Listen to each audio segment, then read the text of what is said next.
I am a college student, and obviously with all my money going towards school, pretty much any amount of extra cash helps. Because of this, mid-semester, I decided to pick up a part-time job as a ramp agent at my local airport.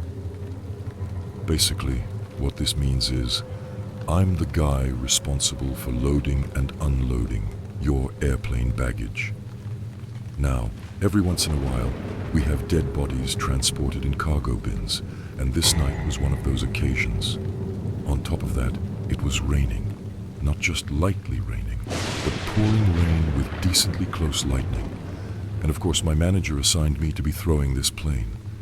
Basically, all throwing means is that I was the one that had to pull the cargo out of the storage bin of the plane. I was already tired from school earlier that day, but it was the last plane for the night, and all things considered, there wasn't too much cargo to unload. My coworker, Dave, pulled the ramp to the plane and raised it up so I could walk up the conveyor belt to enter the storage bin. I climbed into the small and cramped space and made sure to sit as far away as I could from the white cardboard box carrying the dead body. I was the only one up there, and I tried to be quick because honestly, I was just trying to go home and go to sleep. Although there wasn't really much I could do to speed things up, the conveyor belt we use moves insanely slow so as to give the guys on the floor time to scan each individual package. I was setting down packages for maybe 5 minutes when I realized the lightning was not only becoming more frequent, but was also seemingly right on top of us. I had my earbuds in and was trying to just ignore it. But that's when I heard the loudest crash that had ever filled my ears. It was lightning, but so close that I literally fell to the ground almost immediately. I instinctively looked up, and that's when I saw the most haunting sight I'd ever seen. Down near the end of the storage bin of the plane, in the darkness, I could see the lid to the cargo bin with the dead body fly off. It was now sitting upright. The body quite literally went from laying down into an upright position so forcefully that the lid had flown off. In a full-on panic at this point, I ran as fast as I could down the ramp. All the while, my co-workers were screaming at me that the plane had just been hit by lightning. We went inside, and after I caught my breath, I explained to them what I had just witnessed in the storage bin of the plane. I will never forget how quickly the color on their faces disappeared, followed by looks of pure horror. After maybe 5 minutes of discussing the situation and hearing the fear in my voice, my manager ultimately decided it was best if I just went home. During the whole duration of my drive home, I was stuck in a state of shock. I didn't know what to think. I didn't know if what I saw was real or not. But shortly after I got home, at least part of what I saw was confirmed real, as one of my coworkers had texted me and explained how, when he went back up into the storage bin, the lid to the cargo bin with the dead body was off, but that the dead body itself wasn't sitting up. I did some research on whether or not a lightning strike could give off enough energy to cause a dead body's muscles to tense up enough for it to physically sit up for a few seconds, but I couldn't find any results on this.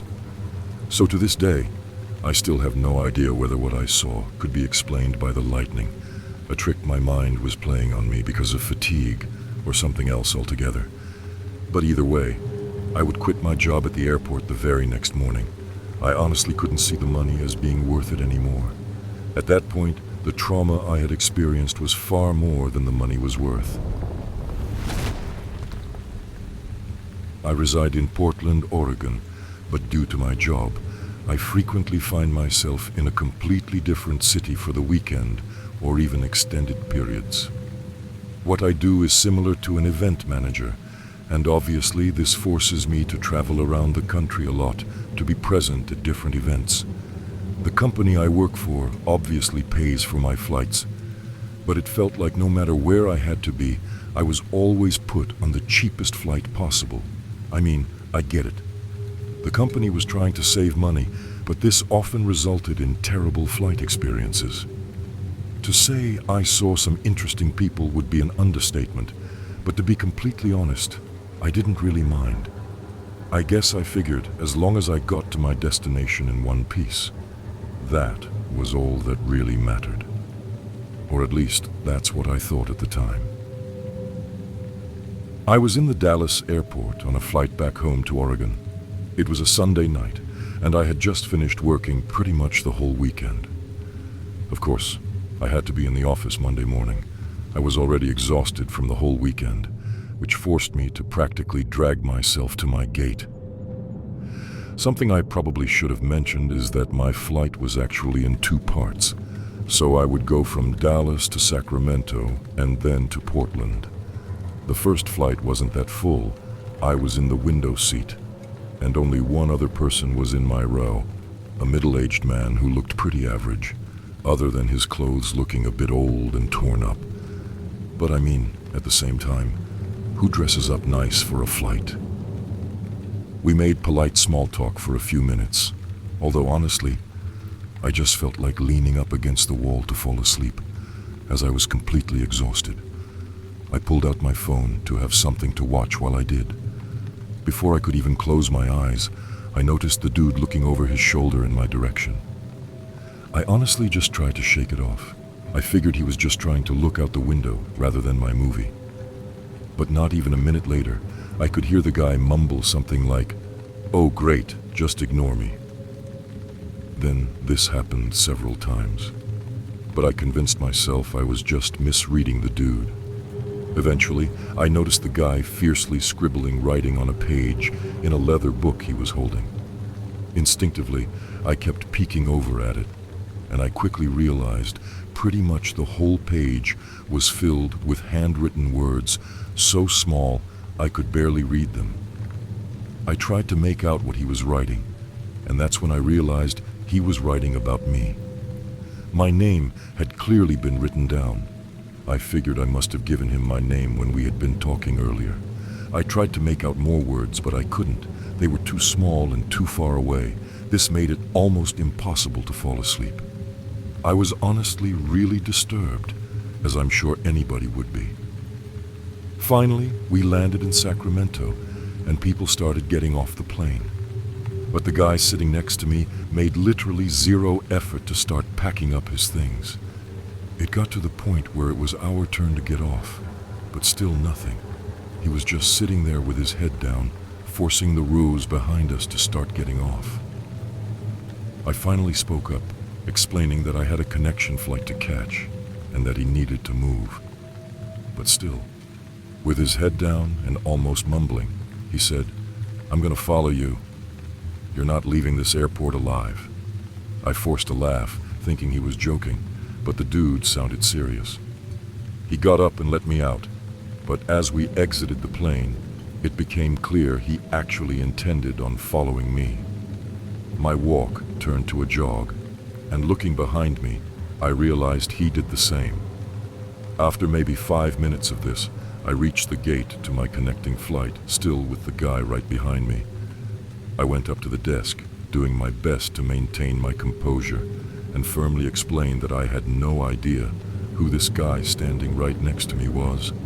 They both laughed, thinking I was joking, but after seeing the desperation in my eyes, their smiles faded. Hesitantly, they asked to see our boarding passes, and I handed them mine. But so did the guy that had been following me. The employees made a few calls, and shortly after told me to follow them. They immediately took me through the boarding door and closed it before the man could follow us. I was being boarded 10 minutes before anyone else. Eventually, the rest of the passengers were let on, and a woman who sat behind me asked what had happened. I gave her a quick summary, and that's when she replied, saying, "Yeah, that guy had a complete and total freak out the second you got on the plane. The dude was screaming and practically tearing his hair out.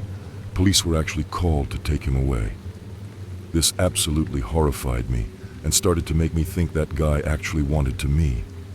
It's clear the dude had some sort of mental problems, or I guess I can't confirm this, as I haven't heard anything else regarding the situation. But if that's the case, I just hope the guy gets the help he needs.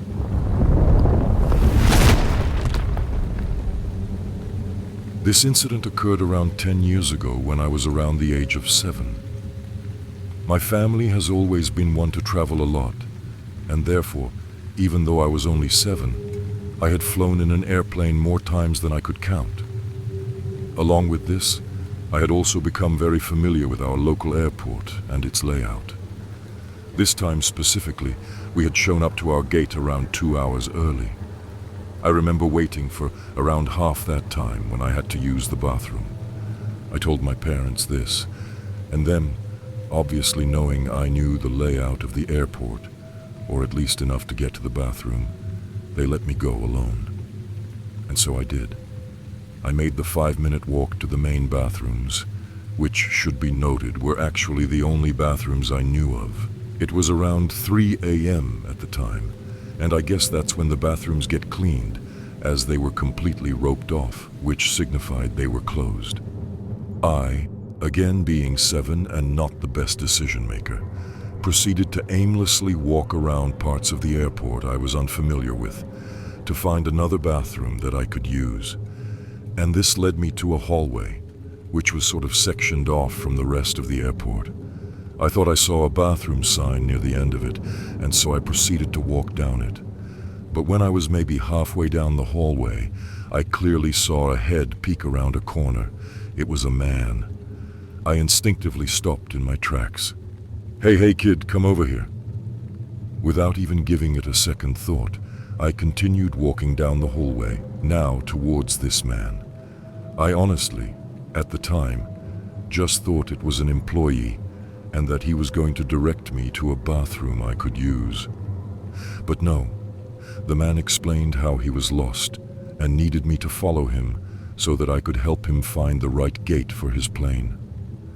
At the time, I not only trusted and believed him, but I was actually excited at the thought of helping this man. Like I said before, I was familiar with a good portion of the airport, and I guess the thought of being able to help and made me feel special. I responded, saying I would help him, but that I wanted to let my parents know what I was doing real fast. Not even as a precaution, I was literally just excited and wanted to tell them. I told the guy I'd be right back as I turned around and started back towards my gate.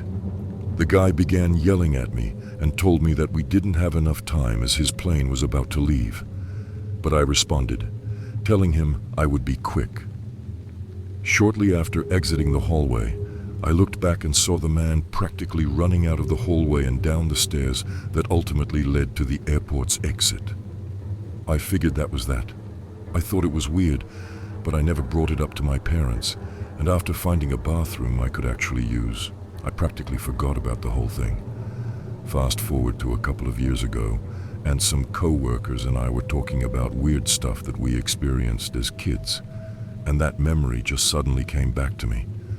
Being a lot older, it only took a second to connect the dots and realize what actually almost went down. It was a really disturbing feeling to only realize how much danger I was in years later.